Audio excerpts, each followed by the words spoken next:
දසනකාන්තී චූර්ණය සහිත ලීවර් ආයිෂ් දන්තාලේපය දත්වල ඇති ප්‍රශ්න 10ක් වලකයි. The launch of the book Story of the World, Geopolitical Alliances and Rivalries Set in Stone, authored by Media Director of the Ministry of Defence, Colonel Nalin Herath, was held recently in Colombo under the patronage of State Minister of Defence, Pramita Bandaranathengakun, and Defence Secretary General Kamal Gunaratne. The Indian Ocean region has become an economic and political center of gravity, Indo-Pacific paradigm. The geopolitics of the region has increased the importance of its small island states such as Sri Lanka. Powers such as United States, China and many others are increasingly trying to make a significant presence in this region.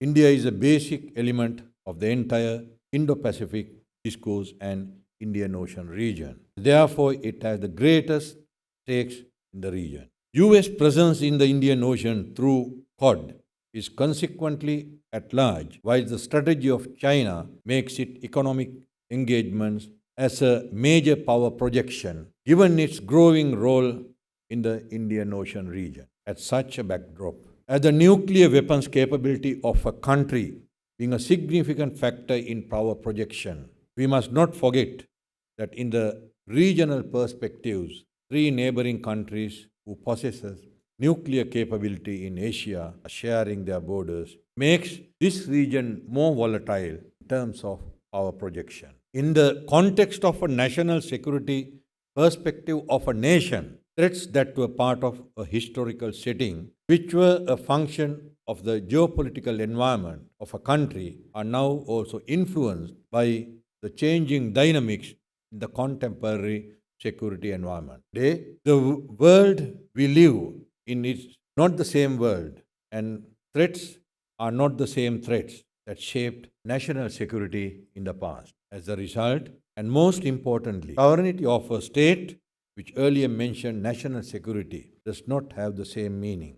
Therefore, the deliberation and study on geopolitics are identified as of a paramount importance by scholars all around the world, as a nation's destiny will be someday decided on bedrock of such alliances and rivalries, the geopolitical arena. Circumstances are as such. Sri Lanka pursues a non-aligned policy and maintains a friendship with all countries and adopts a balanced foreign policy for healthy international relations, all regional and global entity. However, as explained earlier, geopolitical context and its inherent constraints will have a decisive bearing on Sri Lanka's national security and internal and external threats faced by the country. The military must continue to build an officer corps capable of meeting the demands of the modern environment.